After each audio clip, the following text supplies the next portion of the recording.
بسم الله الرحمن الرحيم الحمد لله رب العالمين وأصلي وأسلم على نبينا Muhammad وعلى آله وأصحابه أجمعين. So the topic came up, the miseducation of the Muslims. This is a topic that we want to talk about over a period of time. So we know that education has been under outside control. And what we mean by that is that certain people in the community have been trying to keep the people willfully ignorant. A monopoly on the education of the masses. Walillahi alhamd, I didn't fall into that. In the city that I live in, there are some people who have some knowledge, they have some information, they have some education. I respect them for what they're doing. However, most of them, I outgrew them years ago, and that's why I went to the States to go where a lot of more learned brothers are, where there's more activities, more programs, more masjid, and bigger masses. Alhamdulillah Rabbil Alameen, as you see those tapes up there, those are from different seminars that I went to over the years. And it helped to propel and to put me in a position that I didn't have to rely upon the local sheikh, the local imam, the local leader, the local teacher, and so on and so forth. And one thing that we need to understand is that a true leader, a true expert, a true teacher, he wants you to grow. He doesn't want to impede your growth. He doesn't want to stall your growth. He wants you to become better, because when he or she dies, if you were truly taught properly and they were sincere, and you promote and you teach some of what they taught, they will get the reward when they're in their grave. Unfortunately, everybody's afraid that someone's going to come and steal their thunder.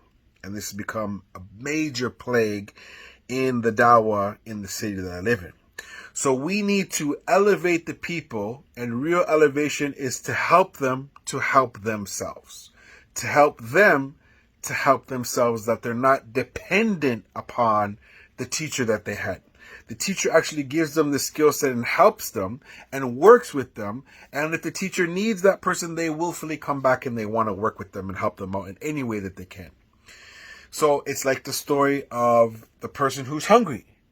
You know, some people will just maybe if their hearts are pure, they'll give you a fish to get the hunger off. But the proper person is they feed you today, but then they teach you how to fish for tomorrow, so you don't have to come back to them and ask them for anything. This is what we need.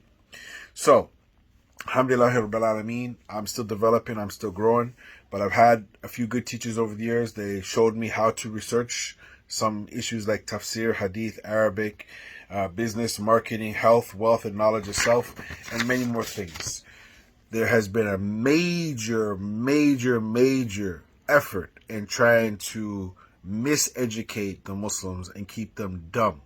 I can remember one time I went to one particular sheikh and I pulled him to the side and I said, "Sheikh, I have some connections with some other speakers from the States that we can work together. You have a very beautiful facility here. We can have one of the best conferences. You can call this masjid, this masjid, this masjid, this masjid, talk to this imam, this president, this person, this facilitator, and ask them about the program that we did here. The sheikh said, we have our own scholars.